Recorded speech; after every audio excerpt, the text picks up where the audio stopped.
अस्सलाम वालेकुम नाज़रीन, आपका आसिफ अफान खिदमत में हाजिर है आपकी।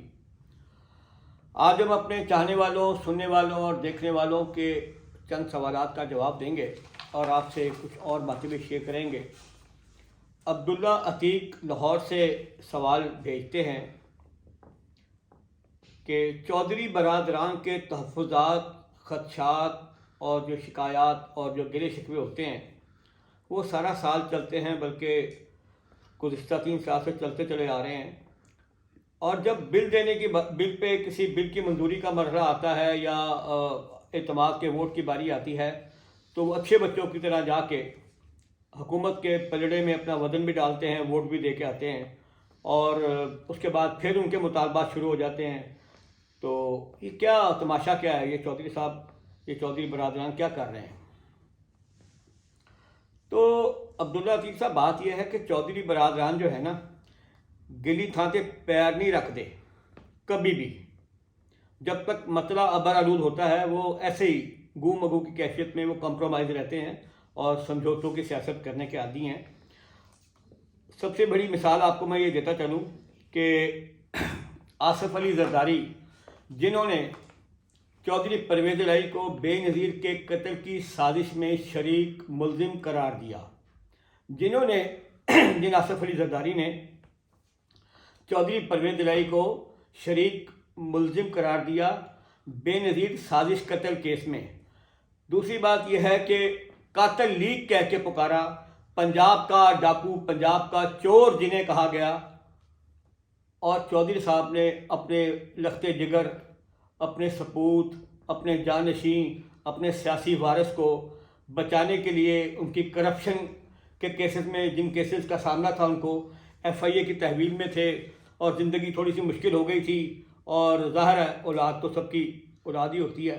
तो चौधरी साहब अपने औलाद की वो तकलीफ़ और वो अजियत, वो आजमाइश बर्दाश्त ना कर सके और उन्होंने आसिफ अली जरदारी से समझौता भी किया, हाथ भी मिलाया और अपना वज़न, अपना वोट, अपनी हिमायत इनके पलड़े में डाल के हलीफ बन गए पीपल्स पार्टी के, शरीक इक़्तिदार हुए और पहली मरतबा डिप्टी प्राइम मिनिस्टर का ओहदा इस पाकिस्तान में सिर्फ परवेज़ इलाही के लिए बनाया गया, क्योंकि बाकी तो उनकी एडजस्टमेंट कहीं हो नहीं सकती थी, क्योंकि वज़ीर आला रह चुके थे वो, ज़िला कौंसिल से लेकर स्पीकर, वज़ीर, फिर अपना वज़ीर आला, तो उसके बाद तो कम अज़ कम उनको डिप्टी प्राइम मिनिस्टर ही बनना ही वो बनता था, तो एडजस्टमेंट नहीं हो सकती थी। तो ये मफादात के धंधे हैं, मफादात के सौदे हैं। ये कहते हैं ना कि ये ज़रूरतों का खलूस है, ये मुतालबों का सलाम है। इतनी सी कहानी है, बाकी कोई इसमें इतना संजीदा होने की ज़रूरत नहीं है। ये धंधा है सारा। आप कभी किसी हाई प्रोफाइल तकरीब में जाके देखें, शहर में कभी कोई हाई प्रोफाइल तकरीब हो, कोई शादी ब्याह हो, कोई गमी खुशी हो, इनकी आनियाँ जानियाँ, जफियाँ पपियाँ, मिलना मिलाना देखें, अवाम तो पागल हो जाएंगे कि हम किन के पीछे लगे हुए। ये सब एक ही सिक्के के दो रुख हैं। खैर छोड़ें। अगला सवाल ये है कि दुबई से यास्मीन कंवल बीबी लिखती हैं कि भेजा सवाल उन्होंने कि सानिया मरी पर अभी तक ज़िम्मेदारों की जो है वो जिनकी जिम्मेदारी बनती है उनका तयन नहीं हो सका है बाकायदा तौर पर अभी तक। तो कभी कोर्ट भी, अदालतें भी इस पर काम कर रही हैं और वो देख रही हैं। NDMA के ऊपर भी सवालात आ गए हैं और बाकी भी जो इशू सबके सामने है, काफ़ी लिखा जा चुका, पढ़ा जा चुका है, बड़े प्रोग्राम हो चुके हैं, बड़े पैकेज आ चुके हैं, बड़े वीडियो क्लिप्स आ चुके हैं। तो इस पर मैं ये बताता चलूँ कि सानिया मरी जो है ना, मैंने पहले भी कहा था कि सानिया मरी जो है ना, हमने इसकी बाकायदा परवरिश की है।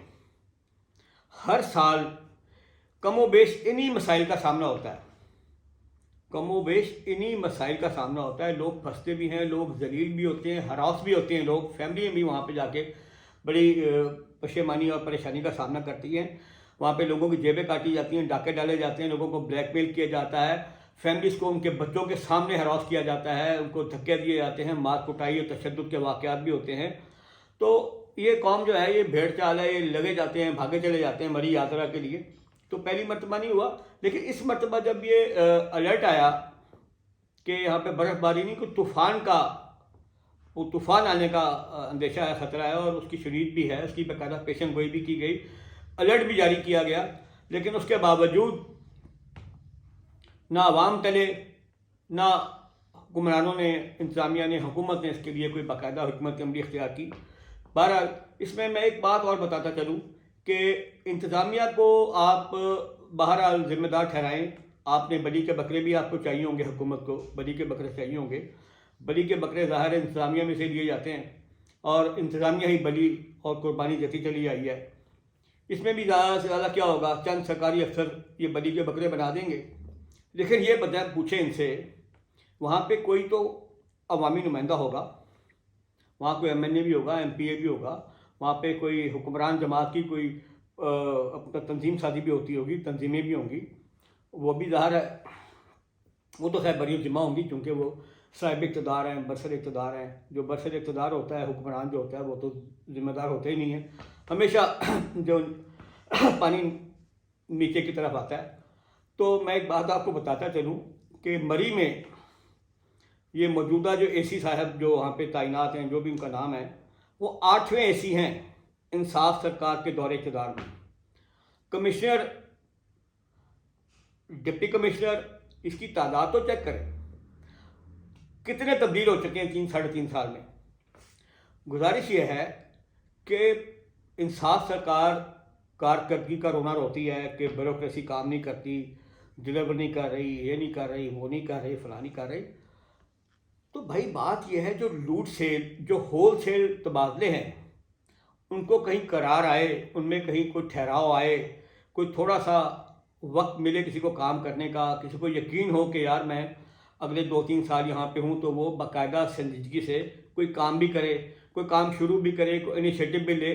जब उसको यही नहीं पता कि मैं 2 महीने हूँ या 4 महीने हूँ, मेरी छुट्टी हो जानी है, यहाँ पे कोई छोटा मोटा वाक़या होगा, किसी की नाराज़गी होगी, किसी वज़ीर का अताब आएगा और किसी मुशीर की नज़र बद मुझ पर पड़ जाएगी, तो मैं फ़ारिग हो जाऊँगा। तो वो क्यों संजीदगी से काम करेगा, जिसको यही नहीं पता कि मैं यहाँ कितने दिन हूँ। 8 AC तब्दील हो चुके हैं अब तक इंसाफ सरकार के दौरे इक़्तिदार में। डिप्टी कमिश्नर भी तवातर से और कमिश्नर भी तवातर से तब्दील हो रहे हैं। ये लाहौर, ये पिंडी और मरी का मामला नहीं है, पूरे पंजाब में ये तबादलों का होल सेल कारोबार जारी है, होल सेल तबादले जारी हैं।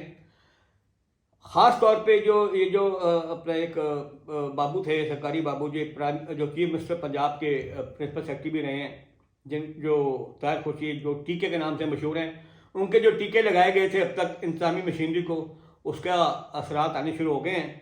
जो टीके वो लगा गए हैं, उनके टीकों का, उनके इंजेक्शन का जो असरात बद है, वो सामने आना शुरू हो गए हैं, वो आ रहे हैं। उनकी तो खैर नैब में फ़ाइल भी बहुत बड़ी हो चुकी है, भारी हो चुकी है, क्योंकि उन्होंने सियालकोट के इलेक्शन में सरकारी मशीनरी के बूते पर उन्होंने रिज़ल्ट दिया था, तो इसलिए वो ज़ाहिर है उनको कोई सेफ जोन दे के यहाँ से निकाल दिया गया है। तो मैं बताता चलूँ कि ये बदइंतज़ामी जो है सारी, ये जो नहुसत है, कोई आसेब है, कोई गवर्नेंस का इशू है, कोई मेरिट का इशू है, ये असल प्रॉब्लम ये है कि ये जो होल सेल तबादले हैं ना, ये असल प्रॉब्लम और बुराई की, ख़राबी की जड़ ये हैं। ये होल सेल तबादलों को जब तक नहीं रोका जाएगा, उस वक्त तक ये कारकर्दगी नहीं सामने आ सकेगी, क्योंकि ये वही मशीनरी है इस टाइम पंजाब में जो मशीनरी बैठी है, इंतज़ामी मशीनरी, तमाम अहम ओहदों पर वही सरकारी बाबू बैठे हैं जो शहबाज शरीफ दौर में शहबाज शरीफ की फ्रंट टीम का हिस्सा थे, फ्रंट लाइन टीम का हिस्सा थे, फ्रंट लाइन खिलाड़ी थे। ये सभी लोग हैं, लेकिन इनकी कारकर्दगी ज़ीरो इसलिए है कि शहबाज शरीफ का विजन और था, और हमारे ये जो हैं इंसाफ सरकार के तख्ते पंजाब के जो हैं उस्मान बुज़दार, उनका विजन बहरहाल अपना विजन है, वो बेहतर समझते होंगे, उनकी अपनी तरजीहात हैं, उनके अपने मसाइल हैं। तो कहने का मकसद ये है कि ये होल सेल तबादले जो है ना, ये एक बहुत बड़ी वजह बनी है इस डिज़ास्टर की। और दूसरी बात यह है कि जिस अफसर को यकीन ना हो कि मैं सुबह अपनी सीट पे हूँगा या नहीं हूँगा, तो वो काम कर ही नहीं सकता। ऐसे तो घर नहीं चलता भाई, जैसे ये मुल्क चला रहे हैं। बहरहाल इस पर बहुत कुछ आ चुका है, लिखा जा चुका है, पे टीवी टॉक शो हो चुके हैं, काफ़ी क्लिप आ चुके हैं, तो ये चलता रहेगा ऐसे ही।